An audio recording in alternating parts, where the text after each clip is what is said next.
Good morning po. Good morning po. Yeah. Apoy tunay na nagagalak. Dahil, alam po natin no, na ito po yung last Sunday ng taon. Last Sunday na magkakasama-sama tayo doon para papurihan ang ating Panginoon. Ulit na ng salita.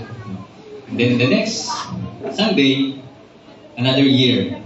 Another fresh start. No? Itong natapos sa taon, patapos sa taon, tunay na mabuti ang Panginoon sa atin. Amen? No? At I believe na patuloy siyang magiging mabuti sa atin. Dahil ganun siya, yun ang kanyang nature. He is good. No? Ang ating Diyos na sinasamba ay mabuti at buhay. Amen. Lahat ng meron tayo ngayon, lahat ng material na bagay, mga success, no? O maging yung heartbreak na nag-turn into lesson para mas lalo kang lumakas, mas lalong lumalim yung faith mo sa Kanya, galing sa Kanya yun. Amen? Only by the grace of God, kaya tayo narito ngayon, muli na pagpuri. No? At ang kagandahan, ang Panginoon natin, mabuti at hindi siya nagbabago. He's the same yesterday, today, and forever. Kaya naman, naniya ko yung tumuyong lahat ngayon. Sabay-sabay natin papurihan ang ating Panginoon. Amen? Again, ang pinupuri natin Panginoon ay mabuti, magpakailanman. Eh dapat lang na ibigay natin yung best na mapuri sa Kanya. Amen? Hallelujah!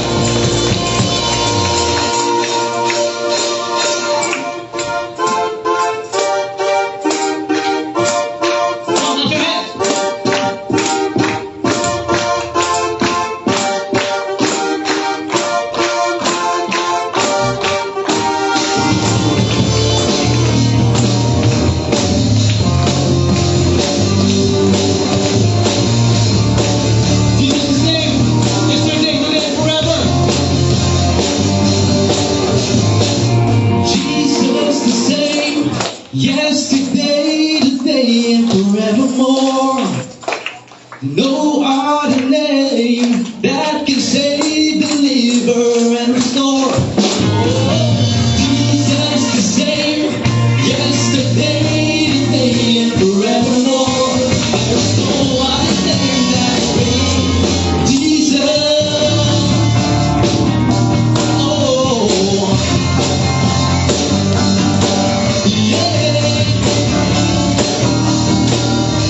Oh, faithful, powerful, wonderful. Jesus is beautiful, merciful, natural. Jesus is mighty, worthy. Jesus is gracious, patient, generous. And there is no one name that's greater. Jesus the same, yesterday, today, and forevermore. No other name that can save, deliver, and restore. Oh, Jesus the same, yesterday, today, and forevermore. There's no other name that's greater. Jesus.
very is good. God bless my Lord, draw near to worship Christ the Lord, and bless His name, His holy name. His very is good. Oh, that man would praise Him. Oh, that man would praise. Rejoice in the Lord always, and again I say, rejoice in the Lord always, and again I say,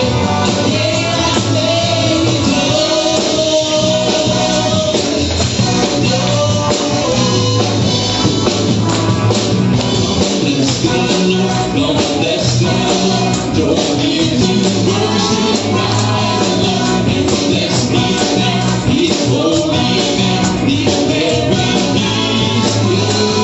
Oh, that man would praise Him. Oh, that man would praise.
Rejoice in the Lord always, and again I say,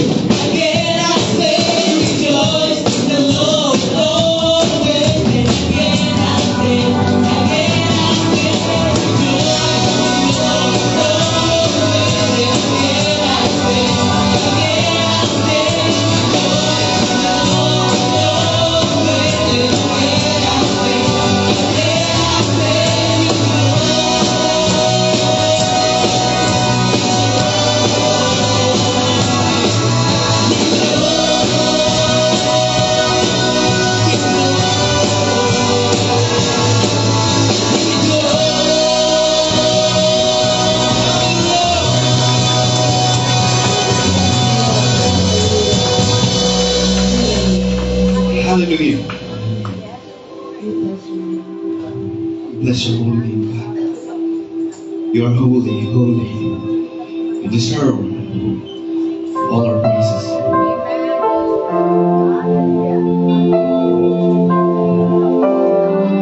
As we enter a new beginning, let us humbly come to Jesus. Everything we have right now belongs to Him. Bigyan niya lahat to. Everything. Let's cast down our crowns. When we say crowns, it includes the material things we have. Let us acknowledge na lahat, pati ang buhay natin, galing sa Kanya.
Come on, raise your hands to Jesus.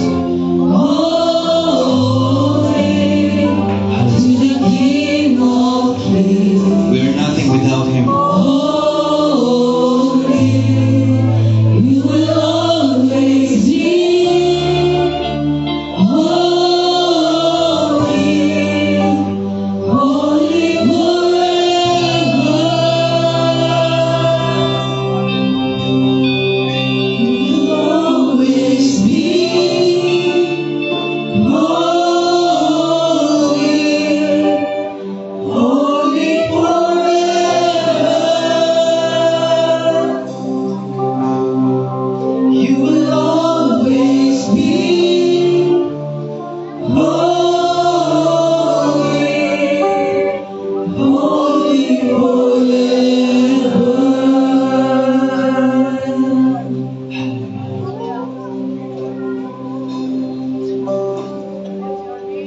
We humbly come to you, Jesus. We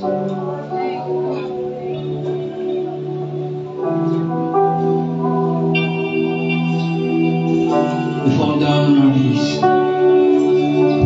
Right now, all we want to do is to worship you with all our hearts, with all our strength, with all our minds.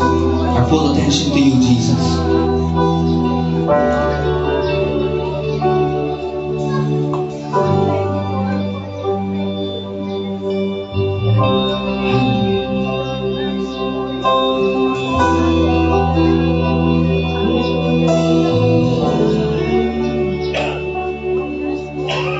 We fall down, we lay our crowns at the feet of Jesus.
voice. Sing together.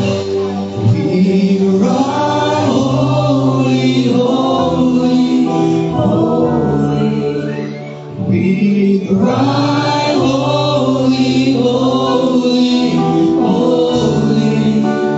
We cry, holy, holy, holy. Praise the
nakakasayaw sa iyo, nakakatugtog sa iyo.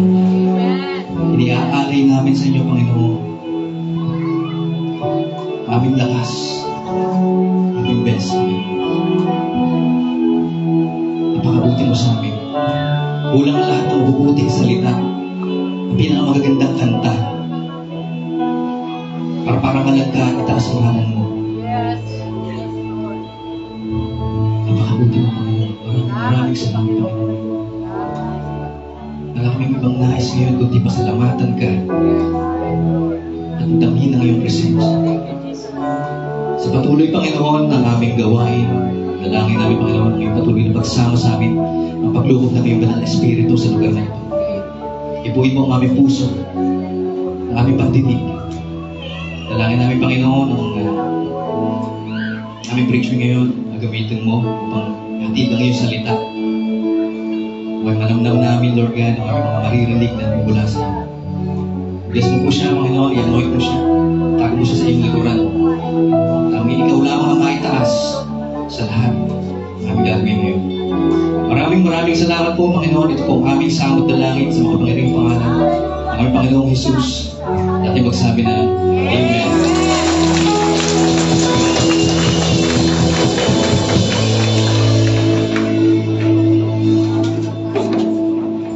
Amen. Hallelujah. Good morning po. Sa bawat sa pakibati nyo nga po mga kabiling po ninyo. Hallelujah. Praise the Lord. Mukhang tabingi ngayon ang ating bangka. Mukhang marami rito. Atin, purihin po ang Panginoon, sa mga naka-online at sa mga makakasubaybay sa ating gawain every Sunday. Patuloy po kayong pagpalain ng ating Panginoon. Amen? Purihin po ang dakilang Diyos. Hallelujah. Nakaraan, nag-celebrate tayo at mas higit tayong marami. Amen po ba? Sino po ba mga nandito? Ayan. Sino ba mga nabunod? Ayan. Amen. Ayun mga hindi. Amen pa rin. Praise the Lord. Dapat ganun, no? Sa lahat po ng panahon, sa lahat ng oras, give thanks. Amen po ba? Ayan. Actually, yun sana topic ko. Gratitude for God's grace. No po, pero gusto ko lang po i-share sa inyo yung actually tinuro ko ito ng Friday. Gusto ko lang pong ulitin para po sa atin sa Friday ko lang ituro po sa pilar yung gratitude for God's grace. So God's grace is more than a one-time gift. It's a continuous stream of love, forgiveness, and power that shapes our lives. Amen po ba? So biyaya po ng Diyos ay higit sa isang beses na regalo. Amen po ba? Ito po isang tuloy-tuloy na pagmamahal, pagpapatawad na umuhubog sa ating pong buhay. Amen. God changes us and through grace we can live overflowing with gratitude. Amen. Binabago po tayo ng biyaya ng Diyos sa pamamagitan po ng biyaya, maaari tayong mag-umapaw sa ating pamumuhay na punong-puno ng pasalamat sa Panginoon. Amen? Pwede ba tayong manalangin muna ulit ng pasasalamat sa Kanya dahil sa Kanyang biyaya? Hallelujah! You are worthy to be praised, God. Sige po, pasalamatan niyo po ang Panginoon. Yamang huling linggo na po ng taong ito, lalahanin po natin kung gaano karami ang mga biyaya na ating natanggap, mga pinagdaanan. Hallelujah! Salamat sa mga kabutihang iyan, pagmamahal na iyan, pag-iingat, pagpapatawad ng Panginoon na ating nararanasan. Thank you, Lord. Kumilos ka sa aming nakalipas, sa aming nakaraan, hanggang sa aming kasalukuyan at maging sa aming pong future o hinaharap. Patuloy na ikaw po'y nangako na hindi kami iiwan at hindi kami pababayaan. Maraming salamat.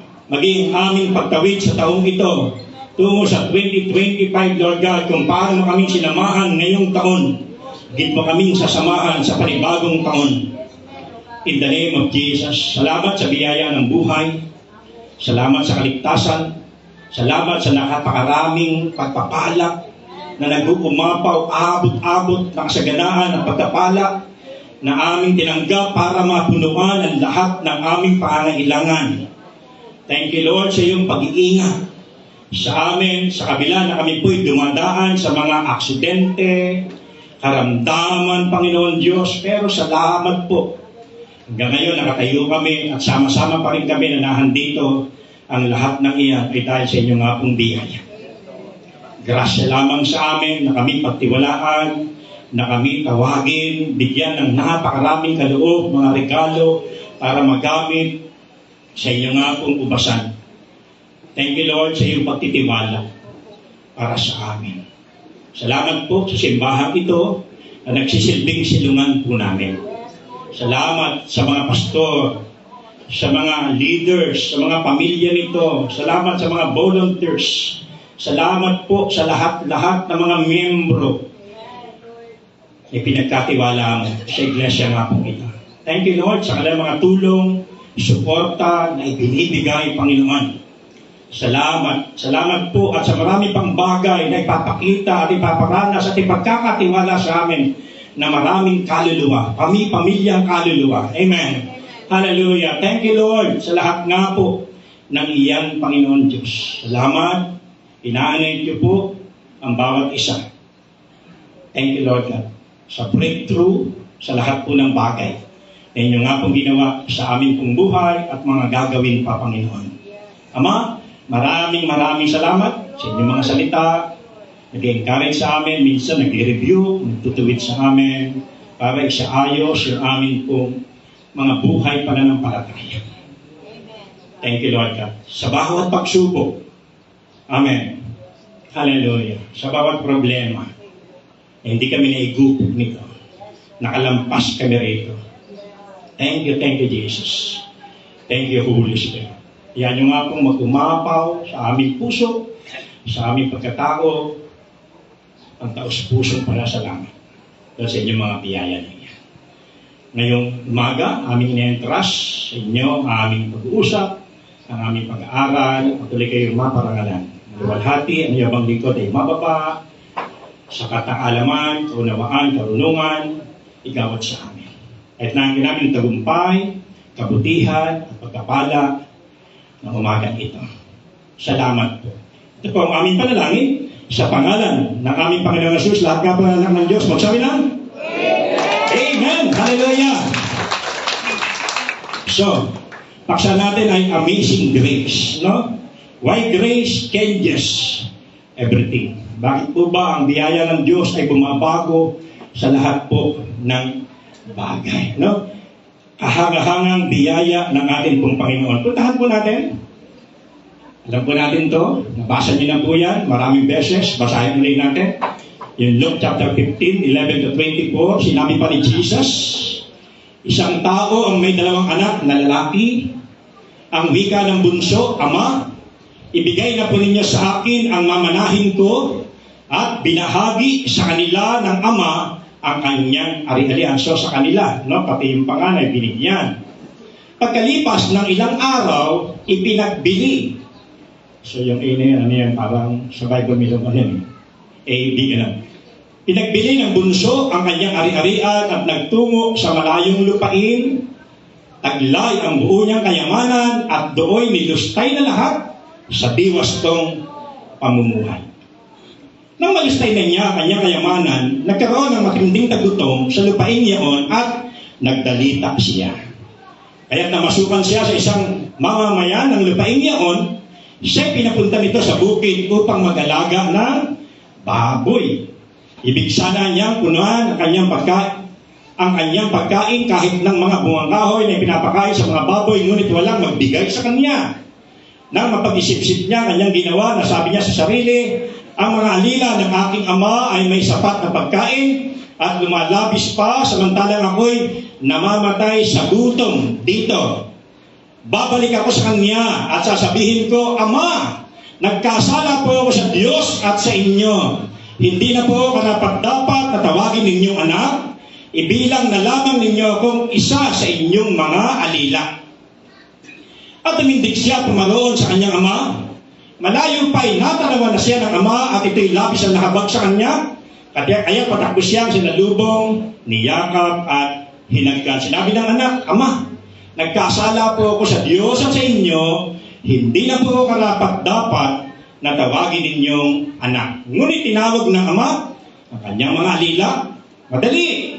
Dalhin ninyo rito ang pinakamahusay na damit at isuot sa kanya. Suotan siya ng singsing at pangyapak. Kunin ang binatabang guya at patayin. Kumain tayo at magsaya. Sapagkat namatay na ang anak kong ito, ngunit muling nabuhay. Nawala, ngunit nasumpungan at sila'y nagsaya. Ang pagkapala po ng Panginoon, sumaatin. Pagpalain niya po ang binasa po natin. Amen po ba? No? So, ang teksto po natin. So, umagang ito, alam po natin, iyan po'y talinghaga, ano po, o parabola, no, na sinabi po ng ating Panginoong Jesucristo sa isang, no, tungkol po sa isang anak na lalaki na mukhang hindi masaya ang kanyang buhay. Hindi siya kontento, hindi siya satisfied sa piling ng kanyang ama. Kaya siya po'y lumapit at hiningi sa oras na yon yung kanyang mana sa kanyang tatay. Alam niyo po, culturally speaking mga kapatid, no, sa panahong iyon, ang paghingi po ng anak para kunin o hingin yung mana na para sa kanya, ito po ay insulto sa magulang noong panahong iyon. Pinapahayag ng batang ito, na hindi ko kailangan hintayin pa yung panahon bago kayo mamatay. Parang ganun po ang ibig sabihin itong bata nito. No, kaya sa paghingi ng mana ng batang ito po'y napakalaking insulto o sampal sa mukha ng kanya nga pong magulang. Pero sabi diyan sa binasa natin, napakabait ni tatay. Amen po ba? Ano ginawa ni tatay? Ibinigay. Kayo po mga nanay, tatay, bibigay niyo? Total, meron tayo isang hektarya. Bigyan mo na sa akin yung 1,000 square meter niyan. Ibigay niyo na po ba? Ha? Sabi rito, napakabait ni tatay. Ibinigay daw sa kanila yung mana. 2/3 sa panganay, 1/3 sa bunso. At dahil doon, ano po nangyari? Kung susundan natin ang kwento, mga kapatid, ano po, mukhang nakagawa yung anak na ito ng unwise and immature decision. Ano po, walang katalinuhan at mukhang unwise and immature. Parang pang-isip bata naman po yun. Amen po ba? Na sapagkat ang mana ay binibigay sa anak kapag patay na ang magulang. Ano po? Pero again, sabi ko nga sa inyo, ipinagkaloob pa rin ni tatay yung mana na hiningi ng kanyang anak. In short, ano nangyari sa bata? Napariwala. Tama po ba? Nalubog siya ng palalim. Sabi nga, isang solo. Ano po, para siya nakumunoy. Totoo ba kumunoy? Na kapag ikaw ay nalaglag yan, at galaw ka ng galaw, palubog ka ng palubog, ganun. Ang nangyari sa bata po na ito. At ang dulo, sabi doon, nagdalita siya. Naghirap siya bilang kabayaran o consequences. Ngunit, sa bandang huli, na nangyari sa bata, o sa kalagitnaan, mga kapatid, napag-isip-isip niya, babalik na lang ako, sa kanyang tatay, mga kapatid, at hingi ako ng tawad. So, na-realize niya na pagbabago po sa kanyang hinaharap ay hindi pala ito nakabatay sa pagbabago ng pagkakataon. Kundi ito po ay nakabatay sa pagbabago ng atin pong mga sarili. Ng kanya pong sarili. So, sa kanyang pag-uwi, habang papalapit siya sa bahay, kung ikaw yun, kakaba-kaba siguro, no? At inaasahan niya, ang laking parusa ng aking tatanggapin sa aking tatay sa kasamaan kong ginawa sa kanya. Subalit, sa halip mga kapatid, sinalubong pa siya ng kanyang tatay. Ano po? Hinalubong pa siya ng kanyang tatay ng biyaya. O yung tinatawag na grasya. Nang makita siya ng kanyang ama, ano sabi kanina? Mula daw sa malayo, nung matanaw ito ng kanyang tatay, agad itong nahabat. At dahil doon, siya po ay dali-daling tumakbo, hindi alintana yung haba ng kanyang roba o robe, ito'y kanyang nilis.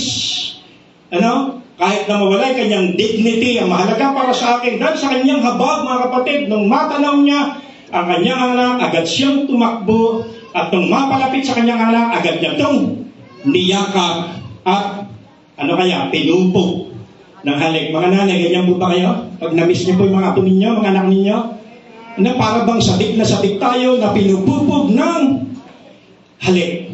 Amen po ba? Verse 20 po yun. Verse 21, nagsalita naman yung bata eh. Ano sabi ng bata? Nagkasala po ako sa Diyos, mga kapatid. Kung aamin ka ng kasalanan, una sa Diyos, pangalawa sa tao. Gaya na kanyang inamin. Pero, sabi niya, gawin niya lang po akong alila. Pero nagawa ni tatay, mga kapatid. Tinawag niya mga alila. Hali kayo. Kunin ninyo yung pinakamagandang kasuotan. Isuot ninyo sa kanya. Di ba? Bigyan niyo siya ng sing-sing. Bigyan niyo siya ng sandalyas. At tinawag pa, patayin yung inihanda, yung pinatabang guya. At tayo ay magsaya. Tayo ay magdiwang. Sapagkat, katiwiran ni tatay? Namatay na ang anak kong ito ngunit muling nabuhay, nawala, nasumpungan, at sila'y nagsaya. So, binigay po sa atin ni Jesus yung perfectong paglalarawan ng kanyang Ama at ang kanya pong biyaya. Tayo rin po ay binigyan ng Diyos ng regalo ng kanyang biyaya. Na kahit na ang tao po, katulad ng batang ito, na naligaw ng landas. At sandaling siya bumalik, ano sasalubong sa atin? So mga kapatid, napakahalaga talaga ng biyaya ng Diyos, ano? Na maintindihan po natin ito. Sa John chapter 8, hindi naintindihan ng mga Pariseo, ng mga taong usik, na makita yung babaeng makasalanan na nagbibili ng aliw. Sa halip, inilapit kay Jesus at pinipilit na si Jesus ayon sa batas ni Moses, ang taong nahuli sa pangalan niya, kailangan patayin sa pagbato. Pinipilit nila. Hindi sumasagot si Jesus. Nagsulat sa lupa. Ano kaya sinulat? Kuya Alex. Yeah? Bakit nyo alam? Naninilip kayo? Ganun ba? Nasa pinilit. Darap sila ni Jesus, o sige, bato. Pwede ko kayong i-allow mo bato, pero bago nang bumato ang walang kasalanan. Sa mga kapatid, wala tayong karapatang bumato o bumato sa ating kapwa. Kasi, sabi doon, ang halik, ano po, ng biyaya ng kanyang takay. Tulad din ng anak, hindi tayo karapat-dapat sa biyayang yan. Ngunit, malaya po na ibinigay ito sa atin ng ating Panginoon. Ano, ang pagmamahal po ng Diyos ay nagpapakita. Yung lamang sana, dalawa na tuloy na sa utak ko, no? Yung mensahe ko na gratitude for God's grace. Romans 12, bibilang sukulit. Ano? Tapos yung biyaya na yan, dapat dumahali yan tungo sa iba. Yun talagang epekto. Kapag naintindihan mo yung biyayang iyan. Amen? Kaya, katulad ng tema po natin, transformed by God's grace. Ang umagang ito, sabi nga natin, amazing grace. Why? Grace changes everything. Ano ba ang grace? No? Sinasabi, kapag ang isang tao ay nagtrabaho po ng 8 oras sa maghapon, siya po ay tatanggap ng kaukulang bayad, sahod o sweldo. So kapag nagtrabaho ka at naipon ng 6 na araw, kung 500 a day, so meron kang 3,000. Kung 1,000, meron kang 6,000 sa Sabado. Less valley. Di ba? So, kung ikaw naman, halimbawa mga kapatid, ay isang tao na nakipag-compete, sumali sa paligsahan, ano po, natalo mo ang iyong katunggali, ikaw ay tatanggap niya ng trophy o prize. So, nagkaroon ng contest, competition, katulad din nakaraan, nagpalaro tayo rito, ihipan ng lobo. Lobo ba? Ihipan ng, ayan, bolang ping-pong. May nagsabi, sa susunod daw, pag pinalaro natin to, dapat, yung lahat ng sasali, nakapustiso. Para daw masaya. Ay, tulad daw, nakapustiso, palagay ko. Ilang hulog kaya, mas masaya na. Ayan. Ulitin natin sa January 31. Sa January 31. Sa 26. Kapag halimbawa naman mga kapatid, ikaw ay nagtrabaho ng mahaba, ikaw ay masipag, ikaw ay maraming na-accomplish, marami kang na-achieve mga kapatid, tapos, ano ginawa sa iyo? Karoon ka ng recognition or achievement, bibigyan ka ng award. So, natin may bayan. Pero, sa kabila na wala kang kakayahang kumita, mga kapatid, no salary para kabayaran, sa kabila na wala kang kakayahang magtagumpay, kasi hindi ka naman sumali, no prize, at sa kabila na hindi ka na-award, kasi wala kang na-achieve. Pero, sa kabila ng lahat na hindi mo pinagtrabahuan, hindi ka nakipag-compete, no? Hindi mo ma-achieve na po yung katulad yung mga nagretiro, inabot nila yung 36 years, 37, pataas, mga kapatid. So, meron niyang ano, di ba? May balik yan sa marami. Ano po? Sa kabila ng lahat, tinanggap mo yung regalo. Ano tawag natin yan? Yan po ay kagandahang loob. Amen po ba? But receive God's gift. No? Sa kabila ng lahat, mga kapatid, no? Kaya nga, yan ang ibig sabihin ng grace and undeserved favor, unmerited favor, hindi tayo karapat-dapat, pero sa kabila ng lahat, tayo po'y minarapat ng Panginoon. Ang tawag po dyan, it's an amazing grace. You don't deserve it, but you still have it. Amen po ba? No? Hindi tayo karapat-dapat, pero sa kabila ng lahat, mga kapatid, tayo po'y nakatanggap ng mga yan. Ano tawag natin dyan? Amazing grace. Tignan mo nga katabi mo. Wow! Kaya kaganyan, sa biyaya lang yan ng Diyos. Amen po ba? Ayan ako, gumaganda sa biyaya lang ng Diyos. No? Purihin po ang Panginoon. At again, balik tayo sa talatang ating nabasa na pagbuan ng anak sa kanyang muling pagbabalik, no? Yung pinakamagandang regalo na ibinigay sa kanya ng kanyang ama. Ano tawag doon? Ito po yung kagandahang loob. Ito po yung amazing grace o biyaya ng Panginoon. At bilang mga anak niya, mga kapatid, hindi rin tayo karapat-dapat, hindi tayo deserving sa anumang bagay. Ngunit, di ba? Sa ating paglapit sa ating Panginoon, ano? Katulad ng batang ito, sa kabila ng napakalaking insulto ang kanyang ibinigay sa kanyang ama. Nung siya'y bumalik, wow, masigit pa ang kanyang tinanggap. Biro mo, welcome ka pa, yakapin ka pa, halikan ka pa, bigyan ka pa ng bagong kasuotan kasi gula-gulanit yung damit niya. Ano, may amoy, pinaliguan pa, binigyan pa ng singsing, yung ring, alam natin po yan, no? Binigyan pa ng sandals. At nagsaya pa, sapagkat nakatuwiran tatay, namatay ng aking anak na ito, nawala ng anak ko na ito, ngunit muling nabuhay at muling nagbalik. Sana po yung ganong ugali natin sa mga kapwa natin kasama, kapwa natin mga mananampalataya na nalayo, nagbalik sa mundo at nang bumalik, welcome pa rin sa atin. Amen po ma. Yung mga anak natin na nagkamali, mga kapatid, sumuway sa atin, naging insulto para sa atin, yung kanilang mga ginawa, mga kapatid, pero sa kabila ng lahat, pagbalik nila. Amen po ba? Mag-asawang, pak, alam ba? Sipa, So, bukas pa rin. Amen po ba? Yung ating pong, nalala ko, yung aking kinounsel, sa San Mateo pa to, mapagmahal naman yung babae, sumama sa lalaki, nagtanam po sila.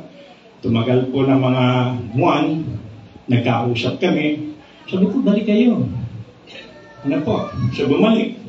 Sakto Pastor, bumalik na kami. Kaya lang siya lumiwalay, lumayo sa kanya.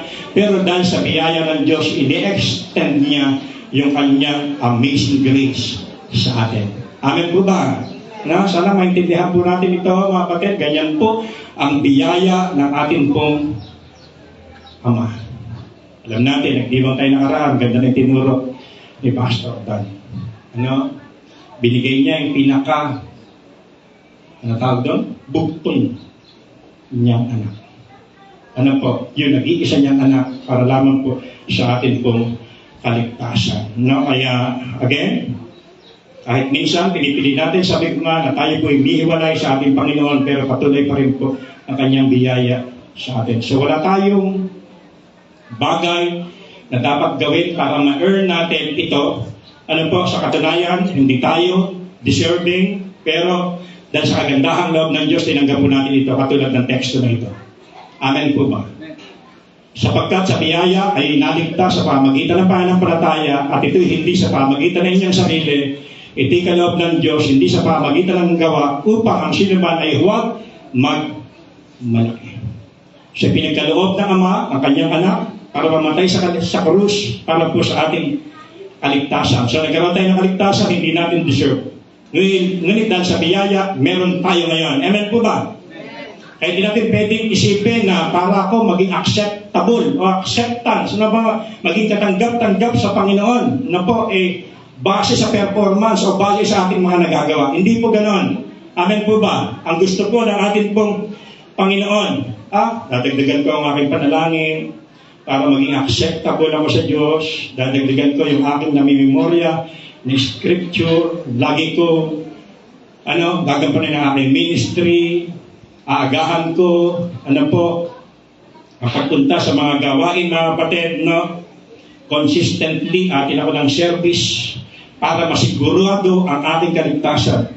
Mga kapatid, hindi po yan ang gusto ng Panginoon. Sapagkat maintindihan natin, it is only by grace. Amen po ba? Pero hindi ko sinasabi, mga kapatid, na hindi importante ang mga bagay na yan. Yan po'y essential. Yan po'y napakahalaga sa paglago ng ating buhay pananampalataya. Pero, kasunod lang po yan kapag naintindihan mo yung amazing grace ng ating Panginoon. Normal talaga. No? Normal, mga kapatid, na ikaw po ay mapapalapit sa Diyos through prayer, through Bible reading, through service, at magpagdalo ng mga gawain. Kasi essential yan sa paglago natin. Pero yan po'y susunod lang, intindihan mo yung biyaya ng Diyos sa buhay mo. Amen po ba? It's only by God's grace. So, punta natin tatlong bagay, mga kapatid, Discuss ko natin yung three reasons why grace changes everything. Pakibasa nyo nga po. So, biyaya po ng Diyos ay nagpapalaya sa atin mula sa ating nakaraan, mula sa ating nakalipas. Alam po natin, Satanas, hanggang ngayon, bilang ating kaaway, lagi niyang gusto ibalik, panariwain, mga kapatid, yung ating nakaraan. Laban na rin sa atin. Tama po ba? Ganyan ba yung Satanas sa inyo? Lagi niya ipinapaalala yung ating mga kabiguan, yung ating mga pagkakamali, yung ating mga pagkakasala, upang tayo po ay mapalayo sa Panginoon. Minamanipulit niya po tayo. Di ba? Na para bang gusto niya na ito ay makaramdam ng bagabag, yung tinatawag na guilt feeling sa Panginoon. At isipin mo na hindi ka karapat-dapat sa Panginoon. Na nagiging dahilan dahil sa nakadarama ka ng ganoon, mga kapatid, ginagamit niya ni Satanas, para malamig ka. Pero po ba nakaramdam sa inyo ng ganyan?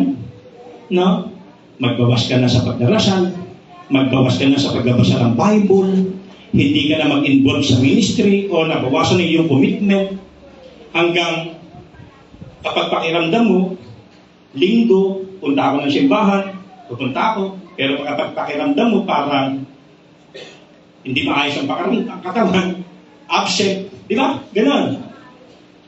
Hanggang sa iyo na yung nagiging buhay natin. So hindi ganon ang gusto ng ating Panginoon. Amen po ba? Na maging piling natin. At pagka meron ganon, isipin mo lagi, yan po ay galing sa away. Ang dulo po niyan, condemnation. Amen po ba? Meron ka ba nakakondem sa atin? Na para bang hinahatulan yung ating mga sarili, mga kapatid? Meron po isang story. Sinabi po ito ni Ron Lee Davis tungkol po sa isang priest dito po raw sa Pilipinas. So ang priest po na ito, mahal niya po ang Panginoon. Kaya lang meron siyang guilt sa nakaraan dahil sa sekretong kasalanan na kanya pong nagawa. Hiningi niya naman ng tawad, pero hindi niya po masense na siya po ay pinatawad ng Panginoon. Pero meron din po sa kanyang simbahan na isang babae na napakalapit naman sa Panginoon. At ang sinasabi ng babaeng ito, every time daw, nananaginip siya, kinakausap siya ni Lord. Kinakausap daw siya ni Jesus. At sa kanyang pananalangin, talaga naman nakakausap niya si Jesus. So nagdududa yung pare, nung sinabi niya ito, pero nais siyang subukin. Sabi niya, sige nga, kung totoo na Si Yeso Cristo, nakakausap mo, pwede ba? Tanungin mo siya kung ano yung kasalanan kong nagawa. Sabi ng pare. No, ako'y nasa seminaryo, patanungin mo nga. Okay ba? Sabi nito pong babae, okay po. So nakipag-usap yung babae sa Panginoon. So nakita sila ng pare. O kapatid, nakuusap mo ba si Jesus? Opo. O natanong mo ba siya tungkol sa sinabi ko sa iyo na aking nagawang kasalanan na ako'y nasa seminaryo pa na pinagsisihan niya na? Sabi niya, opo. Ano naman sagot niya? Ano sagot tingin niyo? Ang sabi po niya, hindi niya na raw maalala. Yun daw sagot ni Jesus. Hindi ko na maalaala. Ano po? Ano ibig kong sabihin mga kapatid? What God forgives, He forget. Amen po. Kung tunay po tayong nakaranas ng pagkapatawad ng Panginoon, at kung tunay na ikaw'y nagpakumbaba, pinagsisihan ng iyong mga kasalanan, mga kapatid, inamin niyan sa Kanya, tinalikuran pa, ang sabi ng Panginoon, handa niyang kalimutan ang lahat ng iyan. Amen po ba? Minsan, hindi lang katulad ng pare, minsan dumarating din sa atin na parang ganun din po tayo. Amen po ba? Ako, bata pa ako sa pananampalataya, meron akong Bible study, ito ang aking miyembro, 5 lamang po ang dumalo, pinapasok po namin yung report sa Arcegas, ngunit sa halip na 5, natigan ko 6. So may pandaraya ako ng isa. Mula nun, mga kapatid, pinagsisihan ko naman yung aking pagkakamali, pero mula nun, halos 10 araw na ako po'y kinikondena ng diablo. Na sinasabihan ako na ako'y sinungaling. Dumating po yung time na yung aking ulo, pinapasok ko po sa ilalim ng kama. Nilalayo ko po yung Bible sa akin. At nung makita ko yung bintana nila Cecil, na ganun bumubukas, inipit ko yung aking ulo doon at ginanon ko. Eto. Huwag hindi mo na ako kayang patayin ng ginanon ko po mga kapatid. Tapos bigla akong nagising sa aking ulirat. Kapag ako namatay, saan ako pupunta? Ginawa ko, kinausap ko yung aking pastor, kapatid niya, bayaw ko, naging bayaw ko, kasi hindi pa kami noon, na tawa ng tawa sa akin. Yung kinikwento ko yung nangyayari. Napakababa naman ang iyong konsensya. Inamin mo na ba yan? Pinagsisihan mo na ba yan? Opo. So, tapos na yun. What God forgives, He forgets. Amen po ba? Isang kasama kong missionary, nagtataka ako mula mga alas 6 ng gabi hanggang madaling araw, alas 2 na madaling araw, kanta ng Change My Heart, Oh God. Yun. Paulit-ulit lang ang Change My Heart, Oh God. Pero pagising ko na kinabukasan, wala na siya. Okay lang. Baka napuyak, baka umuwi sa Marikina. Subalit, mula noon, hindi na po kami nagkita. Naawol na po siya. At nung muli kami nagkita, panahon ng good meeting yata yun. Isa na siyang rank. Sundalo. Nagkakwentuhan kami. O, kumusta ka? Bigla ka nawala. Condemn ako nung time na yun. Hindi mo napansin, ulit-ulit kong inaawit yung Change My Heart, Oh God, Change My Heart, Oh God. No. May ka ng tawag. Oo, pero condemn pa rin siya sa kasalanan niya nagawa. Hanggang ang dulo nagawa siya. Sabi niya, alam mo ba, Erwin, kahit isang verses wala na akong maalala ngayon. Kasi mga after 2 or 3 years, mga batid na kami po ay nakita. Iyon po naging epekto. Amen po ba? Pero lagi natin tandaan, dahil sa biyaya ng Diyos, mga batid, tayo po'y pinalaya sa ating nakalipas. Sa ating nakaraan. Sabi mo sa'yo katabi, no more condemnation. Amen? What God forgives, He forgets. Ano sabi ng Psalms 103, 11-12, ang agwat ng lupa at langit, sukatin may hindi kaya. Gayon ang pag-ibig ng Diyos sa may takot sa Kanya. Amen po ba? Sukat niyo ba yan? Ha? Mula lupa hanggang langit? Gano'ng sukat niyan? Yung atmosphere, verse 7, higit pa dyan, lalo na po yung third heaven. Yung throne of God. Ano po? Yung second heaven, yung lugar ng mga angel, yung third heaven, mga kapatid, gaano? Sabi ng mga kapatid, sukatin may hindi kaya. Ganun daw ang pag-ibig ng Diyos sa may takot sa Kanya. Amen po ba? Meron po ba tayong takot sa Panginoon? Ganyan po ang pagmamahal niya sa atin. Kung gaano kalayo ang silangan sa kanluran, east. Saan ba east? East, west, ano yun? South, north. Di ba? Sabi niya mga kapatid, gayon din niya inalis sa atin ang ating mga kasalanan. Wow! Amen po ba mga kapatid? Kaya papasok ang 2025. Ano na po ngayon? December 29, ano? 2 araw na lang. Wag mo nang dalhin. Di ba? Yung condemnation na yan mga kapatid, na pa, na mga panggagaya, pangloloko ng diablo sa atin mga kapatid, no? At tayo po'y makausad mga kapatid, forget the former things, do not dwell on the past. Limutin na raw natin ngayon ano pa yung mga bagay sa nakaraan, lalo na po yung mga panggagaya, pandadaya ng kaaway sa atin. Sa halip na tayo makondem, higit tayong maniwala sa sinasabi ng salita ng Panginoon.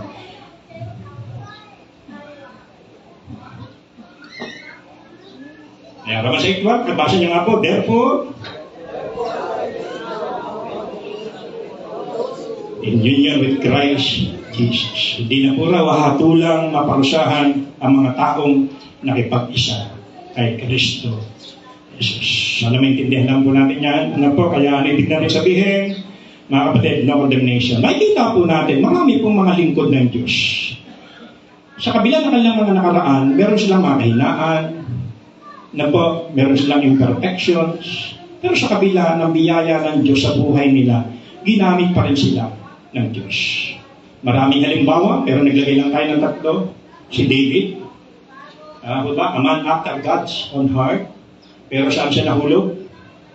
Kay Bathsheba. Habang siya'y namamahinga, nakyat ng pasilyo, dumungo sa baba, sabat, nakita niya si Sheba. Si Bathsheba. Okay? At dahil sa kagustuhan niyang itago yung kasalanan ni Bathsheba, pati kanyang asawa ay hinayaan niya mamatay. At isinubo niya po doon sa katindihan ng labanan. At sabi niya, talagang gano'n, namamataya talaga tayo ng mga tauhan, etc. Pero sa kabila ng lahat, alam natin kung sino si David. Amen po ba? Ano? Siya po ang naghanda sa kanyang anak para magpatayo ng templo, sapagkat mismo ninasa niya po yan. So, pinagtiwalaan pa rin po siya ng Panginoon. Nakabalik pa rin po siya.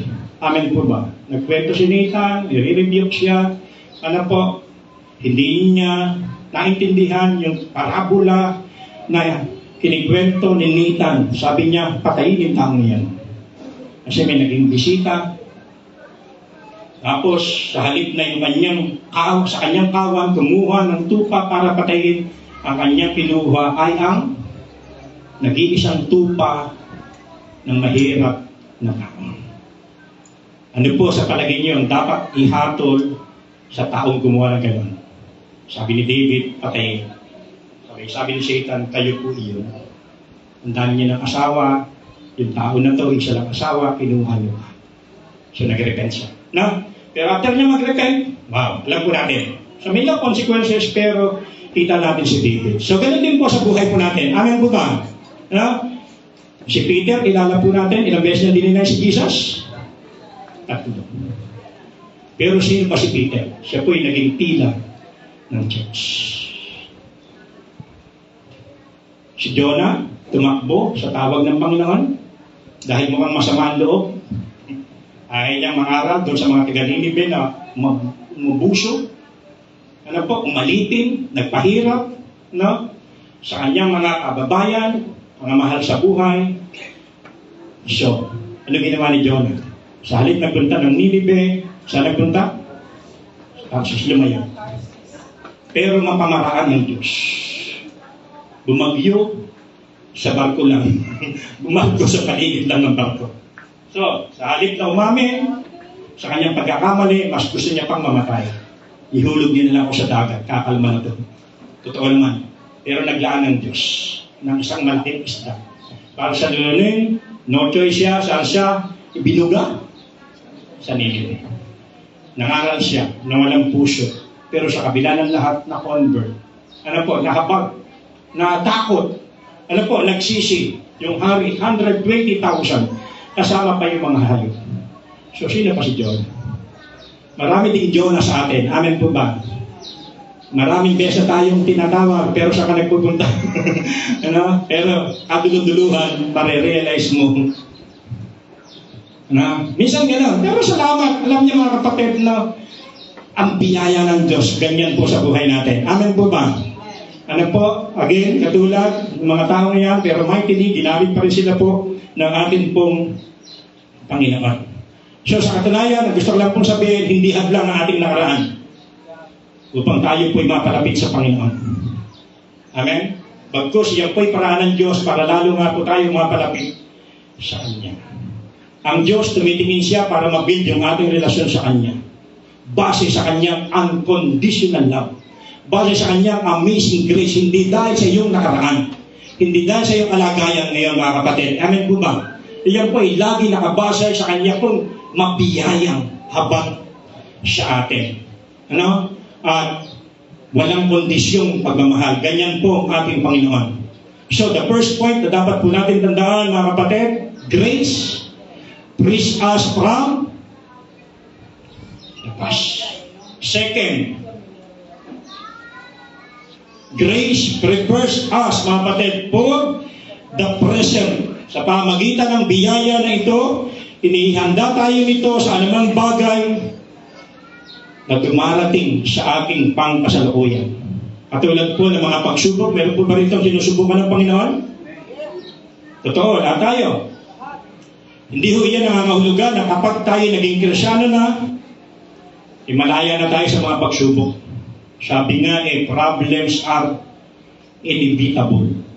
Ibig sabihin, hindi may iwasan, tiyak pong darating. Hindi tayo binibigyan ng lisensya dahil Kristyano na tayo po'y makatakas na sa problema. Ano po? Problems are inevitable. Damay tayo sa kaguluhan ng ating paligid, ng ating bansa, sa bangayan ng ating mga leaders. Damay tayo. Amen po ba? Kaya nananalangin tayo sa kanila. Tumataas ang bilihin, marami na kababayaan. Ano? Sa labanan, sa iba't ibang mga bansa. Ano? Tinusundan ko kasi dito yung nangyayari sa Israel. Nag-subscribe. Kaya lagi na lang updated sa mga nangyayari. Ginera, ganito ganyan ngayon. Ganon. Ano po? Apektado tayo. Amen po ba? Kasi nandito tayo sa sinful world. Amen po ba? Nasa mundo tayong makasalanan. Nasa mundo tayo na sinabi ng 2 Timothy chapter 3 na sa huling panahon. In the last days, mga kapatid, mababatbat ng hirap, ganito magiging ugali ng mga tao, etc. Ano po? At nandito tayo. So, damay po tayo sa lahat ng iyan. Biro mo, naglalakad ka na madaling araw dyan. Kanta-kanta ka pa. Maya-maya may tututok sa'yo. Hold up pala. Di ba? Ang ingat-ingat mong magmaneho. Maya-maya may babangga sa'yo. Lasing pala at bangag. So, ganyan. Ang mundo na ginagalawa natin. Problems are inevitable. Nandiyan lang. Pero salamat sa biyaya ng Panginoon. Sa kabila na meron tayong pangkasalukuyang hinaharap. Dahil sa biyaya ng Diyos, anumang uri ng pagsubok, problema, ang ating makaharap, kaya nating mapagtagumpayan. Amen po ba?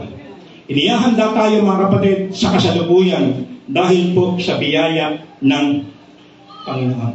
Katulad po ni Pablo. Sino ba si Pablo? Pinaghahampas, inubot siya, inuusik, pinagbabato, nalubog pa ngayon sa bagyo, pinahirapan. Subalit, ang lahat po na kanyang naranasan ay paghahanda para po sa pagtatagumpay niya sa kanyang kasalukuyan noong mga panahon niya. Ano sabi niya? Sa 2 Corinthians? Ito lang sa Tagalog. 3 beses kong idinalangin sa Panginoon na alisin ito, ngunit ganito ang kanyang sagot.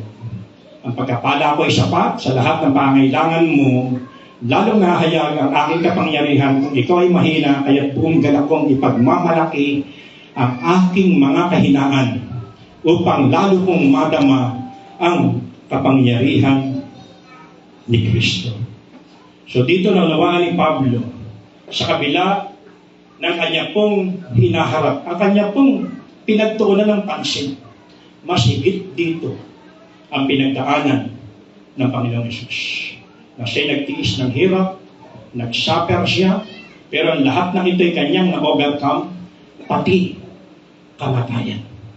Kaya mga kapatid, si Pablo mga kapatid, sa kanyang pananampalataya, ginamit niya po yung paraan para harapin na po yung mga challenges na nasa kanyang harapan. Siya'y tinutya, siya'y inusik. Ano po? Sabi niya mga kapatid, no? Siya po'y mahina, pero sa kabila ng kanyang kahinaan, lalo niyang nadarama ang kapangyarihan ng Panginoong Jesucristo mga kapatid. No? Dahil sa grace na meron si Pablo, no? 3 times niyang hiniling na alisin ng Diyos yung thorn of the flesh sa kanya. Pero ang sagot ng Diyos, my grace is sufficient for you. Ang biyaya ko'y sapat. Ang pagpapala ko'y sapat para sa pangailangan mo. So ang biyaya ng Panginoon ay tumutulong sa atin para yung ating bang perspective, yung ating bang mga pananaw ay maging malinaw para maharap natin ng tama yung mga pagsubok o problema ng buhay. Balikan niyo po si Goliath, hinahamon ng mga Israelita. Tapos, umarap sa kanila si Goliath. Ano sabi ng mga Israelita? Naku, laki, higante.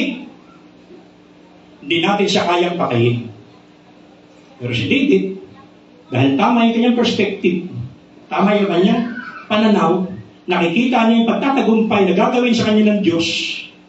Di ba? Nakita niya yung higante, ganun din. Wow! Ang laki. Tiyak na tiyak, hindi ako magmimintis, tatama yung aking bala sa kanya. Amen po. Papansinin niyo po yung pananaw. Pananaw mga kapatid ng nakaranas ng biyaya ng Panginoon. Nagiging tama yung ating perspective. Nagiging tama po yung ating kaisipan sa pagharap ng mga pagsubok at mga problema sa mundong ito. Kahigante man ang aking problema na ito, mas higit na malaki yung aking Diyos na pinagtitiwalaan at inaasahan, nasasama sa akin, nalalabanan kita, hindi sa pamamagitan ng aking lakas, talino, pamamaraan, kundi mismo sa biyaya at tulong lamang ng ating Panginoon. Amen po ba? So, perspective mga kapatid, sabi nga, hindi mo kayang baguhin yung sitwasyon. Pero, mga kapatid, sa pamagitan ng sitwasyon na yan, pwedeng mabago yung circumstance na yan dahil po sa iyong pananaw. Amen po ba? Sa iyong pananaw. Mga kapatid, katulad, balikan natin ulit ito. Isang sample.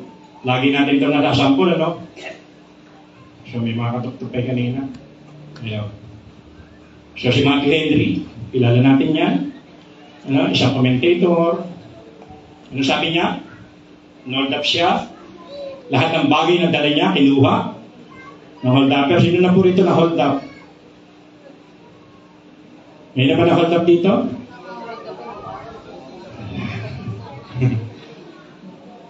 Okay lang, tayo ma-hold up. Huwag lang tayo ma-hold up. Okay? So, sinadya sa kanyang diary. Sabi niya, salamat dahil sa buhay ko, ngayon lang ako na-hold up. First time. Ano ko sunod? Salamat dahil nakuha lahat ang aking pera, hindi naman ako pinatay. Mas malagang buhay. Amen po ba? Bigay mo na. Salamat dahil hindi naman malaki ang halaga nito. Kitain mo pa rin yan. Ano sabi niya sa dulo? Salamat dahil ako ay hinold up at hindi ako ang nang-hold up. Ganyan po ba ang ating pananaw? Panginoon, salamat na wala yung aking 125 na tricycle no 2008, May 20, 2008. Pero pagdating ng May 29, 2008, after 9 days, bigyan mo ako ng barako. Wow. Di ba? Sabi ni Mrs. mas mahalaga buhay kaysa gamit, hayaan mo na. Sabi ni Kuya Alan, Pastor, meron ano doon, di ba? Ayan.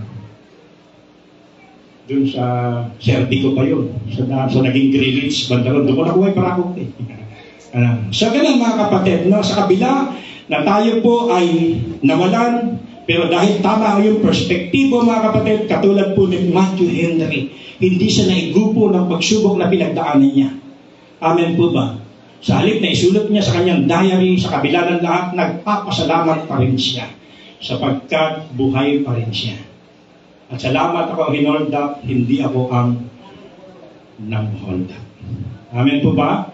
So, ganun po, mga kapatid, no? Kaya, again, ang biyaya ng Panginoon ay umaayos para po sa ating pananaw sa buhay. Inihahanda tayo nito sa ating mga pangkasalukuyan na pinagdadaanan ngayon. Marami tayong kakaharapin pa, pero balikan mo kung paano kang sinamahan ng Diyos dahil sa kanyang biyaya at kung paano mo nalampasan yung mga pagsubok na iyan, ganun din.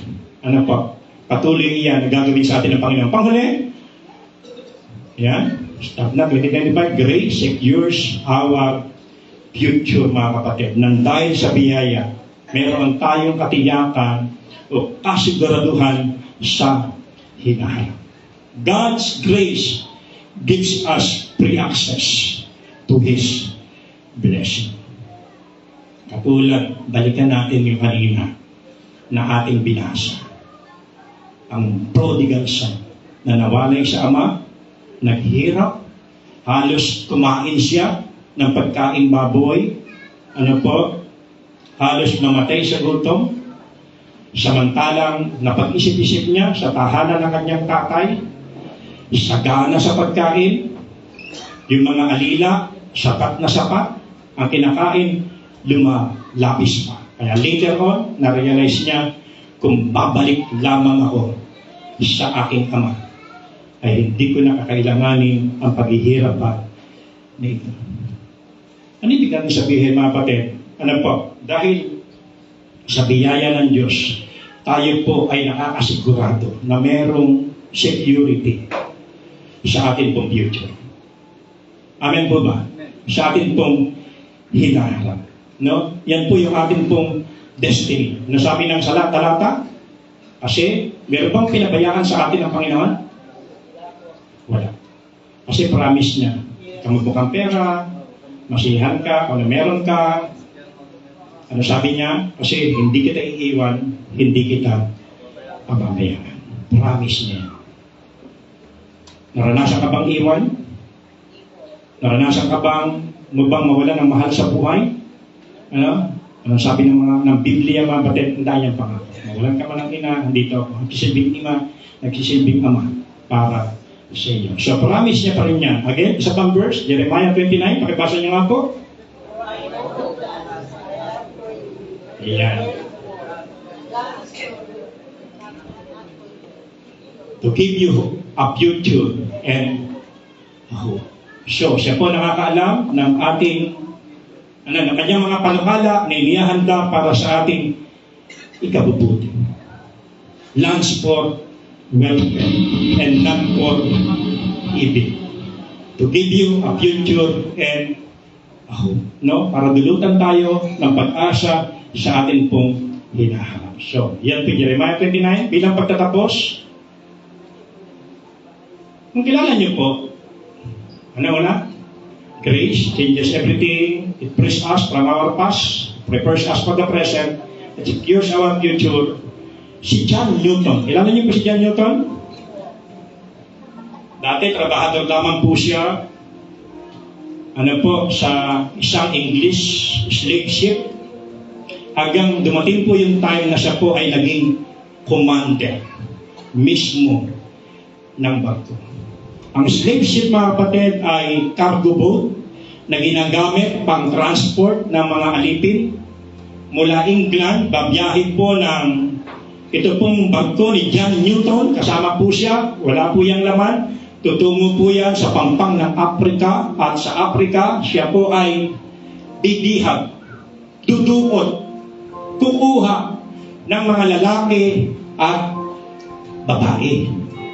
At dadalhin po nila yan sa North America para gawing kabayaran, ibenta. Ang bayad sa kanila ay mga tela, pinto, at kung ano-ano pa. Siyempre, pera. At dahil itong mga taong na ito, na kanilang nakuha mga kapatid sa Africa, kung gusto nilang i-torture, bilang kanilang alipin, to-torture nila. O kaya, kapag merong magandang mga babae, nire-rape. Minsan pinapatay, inihuhulog na lang sa dagat. So yung moral and conscience ni Newton ay halos wala na, matigas. Kapatid, matigas po ang kanyang puso. Subalit, noon daw, 1748, habang ang barko po na sinasakyan ni Newton mga kapatid ay naglalaya, pauwi na, wala nang laman. No? Pauwi na po ito, nakasalubong sila ng napakalakas na bagyo sa laot. Mahalos po lumubog daw yung barko dahil po masyadong violente yung bagyo. At ang makita ito ni John Newton mga kapatid, halos wala na siyang pag-asa. Alam niya na tiyak na lulubog yung barko na kanilang sinasakyan. At siya po'y napasigaw. Sabi niya, Lord, have mercy upon us. Lord, kahabagan niyo po kami. Alam niyo po, dumaan ang napakalakas na bagyo, nakasurvive sila. Pumasok siya sa kanyang cabin. At doon niya napag-isip-isip yung kanya pong sinabi. At dahil po doon mga kapatid, na-realize niya na siya pinaraan ng Panginoon sa unos na iyon, o malakas na bagyong iyon, para maranasan niya ang biyaya ng Panginoon. At dahil po doon, si Newton mga kapatid ay nanumbalik sa Diyos. Nagsisi, na-convert po siya, na-born again po siya, mga kapatid, 1748 po yan. At diretso na po yung kanya pong trabaho. Ano po, nagka-transport po sila ng mga hindi na po mga human, tinatawag human trafficking, ano po, hindi na po tao, kundi mga talagang kargada na.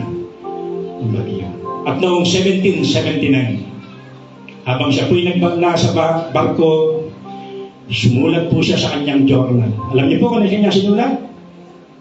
Ito po yung kantang Amazing Grace. Sinulat niya po yung kantang Amazing Grace. Kaya isi-search po ninyo, yan po ang lalabas. Ito po yung naging pinaka-famous na himnaryo sa buong mundo.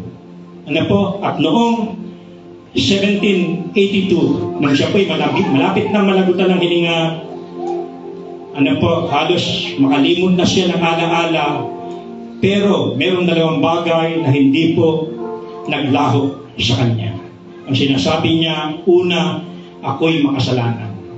Pangalawa, si Jesus ang aking dakilang tagapagligtas. So, lubos-lubos na naunawaan ni John Newton mga kapatid ang Amazing Grace. At iyan po ang kanya pong nasulat. Makakanta pa natin yan? Yan, sige, kakatayin natin po yan. Mga kapatid, now, again, ano po ang ibig ko lang sabihin? And na po, ng 2024, amen po ba? At tayo pinapasok na sa 2025. Huwag na natin dalahin sa 2025, mga kapatid, yung atin pong mga, ano yan, failure, condemnation, sin, mga kapatid, sapagkat ang lahat ng iyan ay binayaran na ni Jesus. Amen po ba? Kaya grace frees us from our past. Dumanas tayo ng iba't ibang pagsubok, subalit ang lahat ay ating kung na-overcome ng dahil sa kanyang biyaya. Iyan po ay paghahanda para sa ating kakaharaping 2025.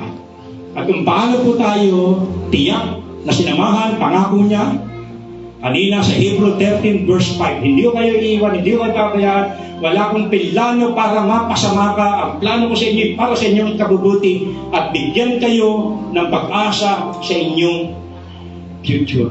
Nakatitiyak tayo mga kapatid kung paano tayo sinamahan ng Panginoon, ibig niya rin tayong kasama sa 2025. Amen po.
powerful ng song na to sapagkat ito po'y totoong karanasan ng isang tao sa katauhan ni John Newton na halos walang konsensya, bagsak ang moral, pero dahil sa inyong biyaya, kayo po'y kanyang nakakuhan, kayo po'y kanyang naranasan. Tinamin na siya po'y makasalanan na kanyang dakilang tagapagligtas ay walang iba kundi tanging kayo. Lord God, nakatatayo kami ng dahil lamang sa inyong biyaya. Kaya maraming salamat na dahil sa biyaya na yan, hindi man kami karapat, pero kami po inyong minarapat. Thank you, Lord. Thank you, Lord. Kinalimutan mo ang aming nakaraan. Kaya walang karapatan ng kaaway na para kami kondena. Walang karapatan ng ibang tao na kami kondena. Walang karapatan ng aming mga sarili na kami kondena. Sapagkat mismo ang aming Panginoong Yesus na mayroong karapatan na kami kondena pero hindi niya ginawa. Ang aming Ama. Thank you, Lord. Sa halip siya pa ang tumulong sa amin para kami makalaya sa aming nakaraan. Sapagkat binayaran ni Jesus ang aming kasalanan sa krus ng Kalbaryo. Ang kasalanan namin noon, ang kasalanan namin kahit ngayon, at maging sa kaya pang gawin sa kasalukuyan at sa inaharap. Lord, salamat dahil kay Jesus kami po'y pinalaya. Hindi namin gagawin lisensya ito sa halip, Panginoon, ang dahil sa inyong grasya. I-appreciate namin ito. Susuklian namin ito ng pagsusuko ng aming mga sarili at pamumuhay ng matuwid sa inyong akong harapan. Salamat ang dahil sa inyong biyaya, anumang pagsubok na aming hinarap, aming pong nakayanan.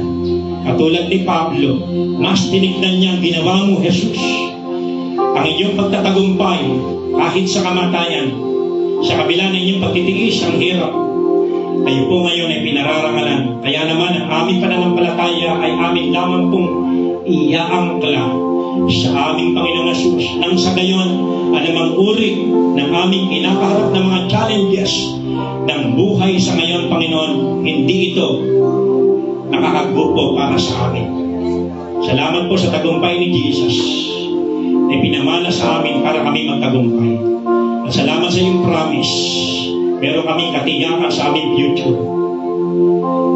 Hindi lamang po rito sa lupa, kahit po sa aming pupuntahan sa ikalawang buhay. Salamat sa iyong promise na hindi mo kami iiwan, hindi mo kami pababayaan, Panginoon.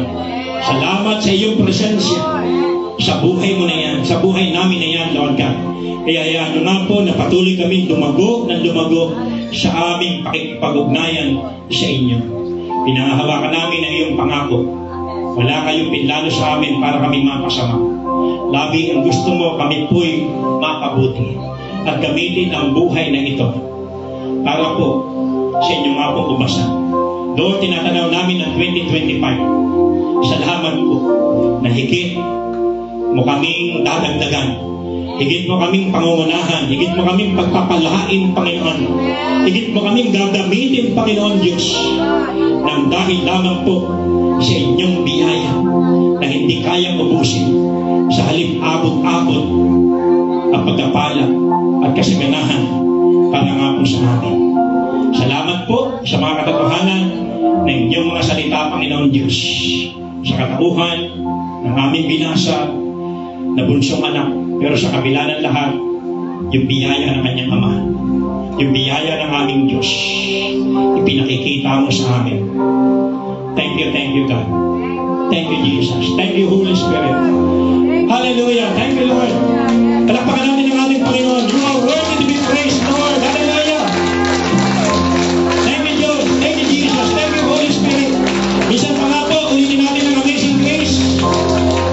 Hallelujah.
Amen.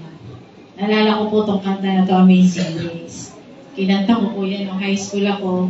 Mga teachers ko, na-bless sila. Hanggang sa pinaulit-ulit yung kanta na yan. Kaya pag narinig yan, grabe yung kanta na yan.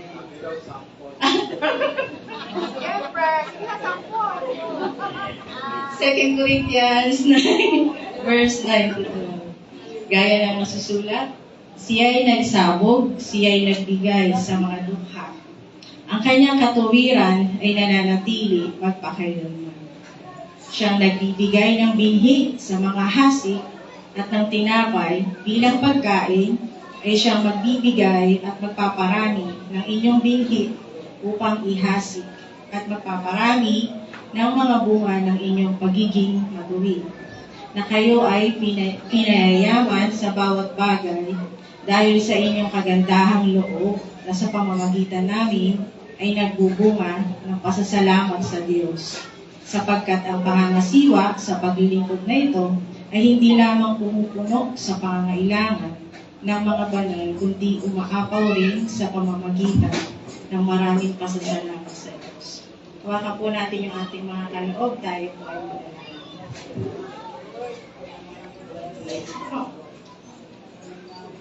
Banal, kinikilala ka namin, dakila ka o Diyos. Hallelujah. Salamat, Panginoon, sa iyong kahangahangang biyaya, Panginoon. Salamat po sa buhay na ito na ipinagkaloob po sa amin. At salamat, Ama, sa iyong anak na si Jesus sa buhay niya para sa amin. Maraming salamat po, Ama.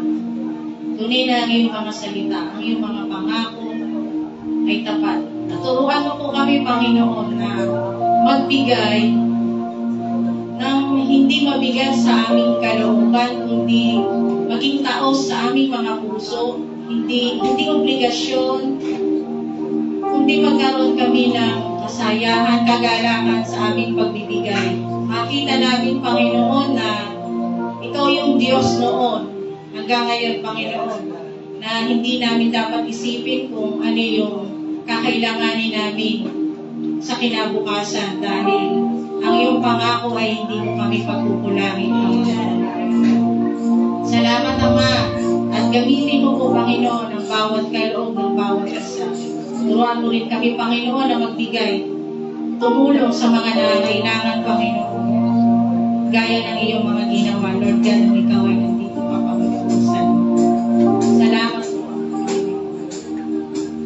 Palain mo rin po ang trabaho, yung hanap buhay, Panginoon, ng bawat isa, yung mga negosyo, Lord God, yung mga pinagkukunan namin, Panginoon. At patuloy din namin alalahanin na ikaw ang source lahat ng Panginoon. Na hindi namin magagawa, hindi namin matutugunan ang lahat, Panginoon. Kundi dahil sa iyo ito, Panginoon, ikaw ang nagmamayari ng lahat. Huwag mong hayaan, Panginoon, na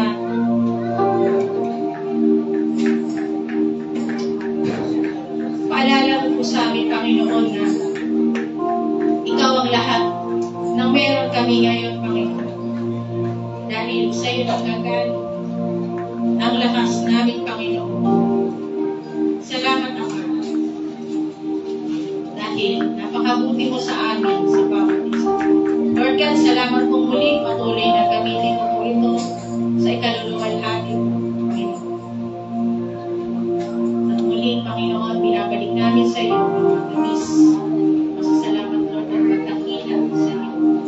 Kung aming nalangin sa pangalan ni Jesus.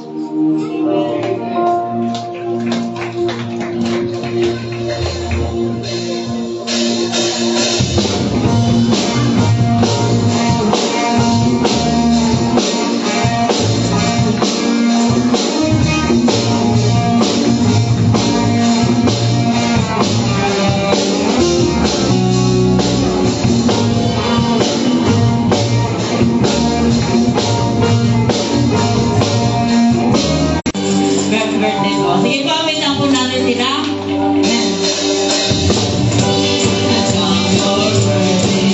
Once again, the time has come.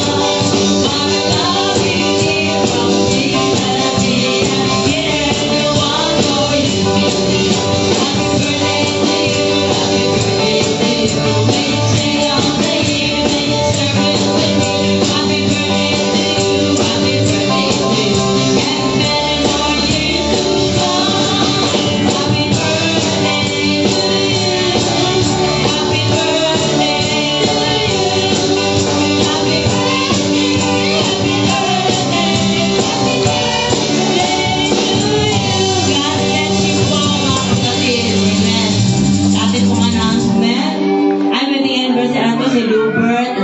Macy.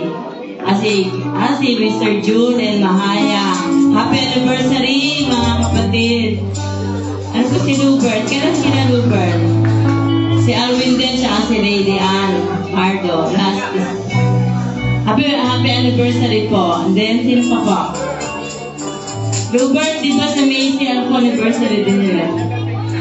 O yun, happy anniversary din po sa atin. Pagpalain po ng more pa yung pagmamahal sa isa't isa and fruitful years sa bawat isa. Amen?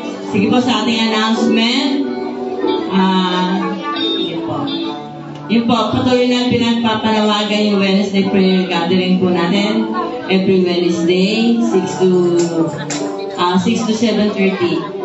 Then, another po yung, okay na yun, tapos na po yan. Yung anniversary po natin. Join Youth Leader Team Building. Ito po pa rin pinapanawagan po ng youth natin. This coming January, ano po to? 11 na 11. So ito po, na po ito, in-announce ni Ate Rachel last Sunday. And then yung isa pa po, yung ating CDC 20th anniversary come January 26. So, doon po tayo sa BNSS Auditorium sa Meroma Superhighways. Ito po yung dating Arellano. Then, start po natin dito is 8:30 onward. Then, Love for All Seasons from February 28. So, sa mga couples po to, yung mga single, kung baga available talaga, welcome po kayo. Pagdaanan po natin ito, pag-ipunan natin ang ating registration, which is 500 plus. Amen. So, yun po, meeting po. January 5 po, may ministry heads and coordinator meeting po after the service.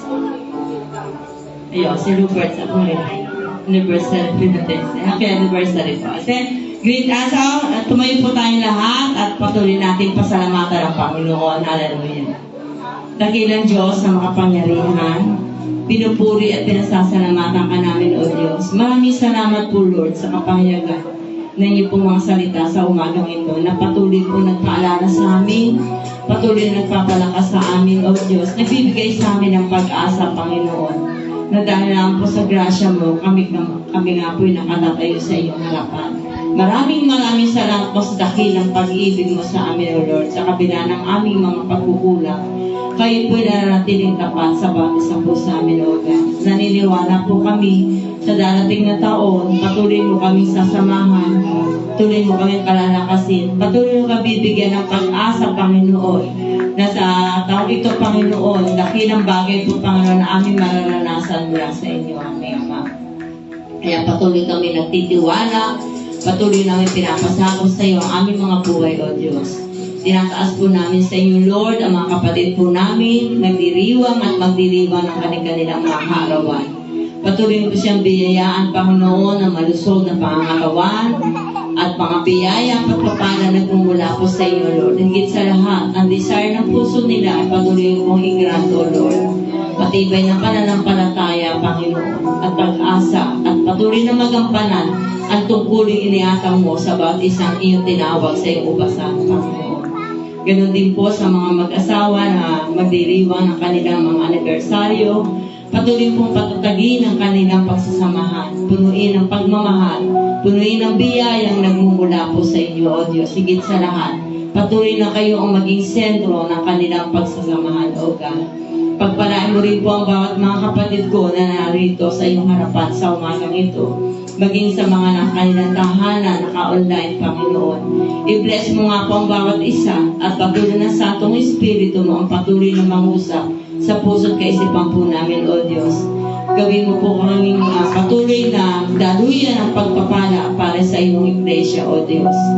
Tunay nga, Lord, sa linggong ito, patuloy mo kaming samahan, patuloy mo kaming pagpalain, Panginoon. Ito po ang aming samot panalangin sa iyo, aming Ama sa langit, sa tanging pangalan po ng aming Panginoong Jesus, na aming tagapagligtas. Amen and Amen.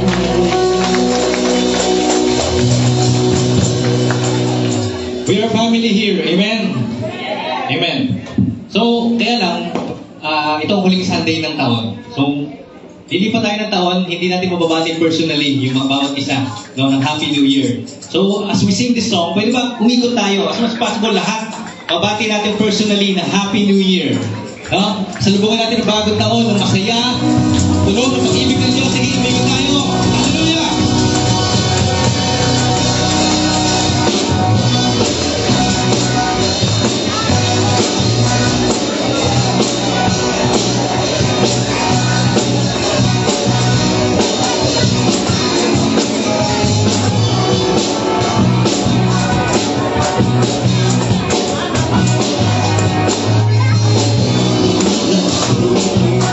Bless the Lord, for He is worthy. Praise the Lord.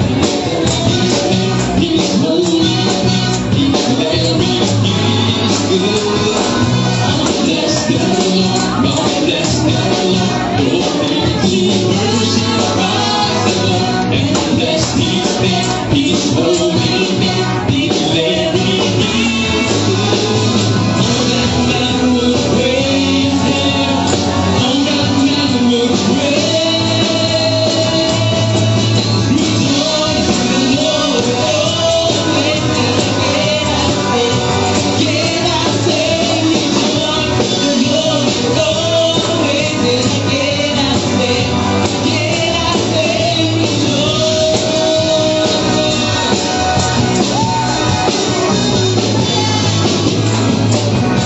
bless the Lord, bless the Lord, for He to worship. Praise the Lord, and bless His name. His holy name, His very is good.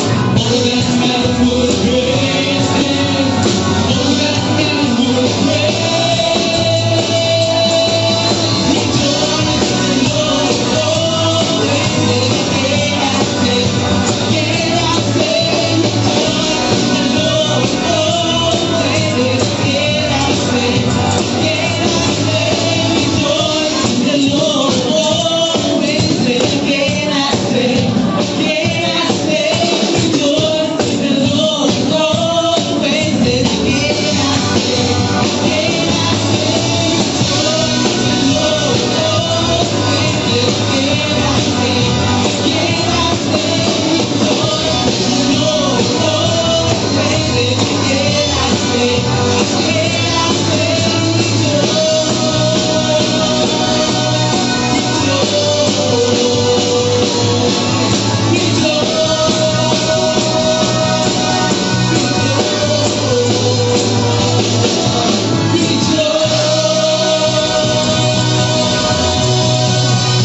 To God be the glory and Happy New Year, everyone.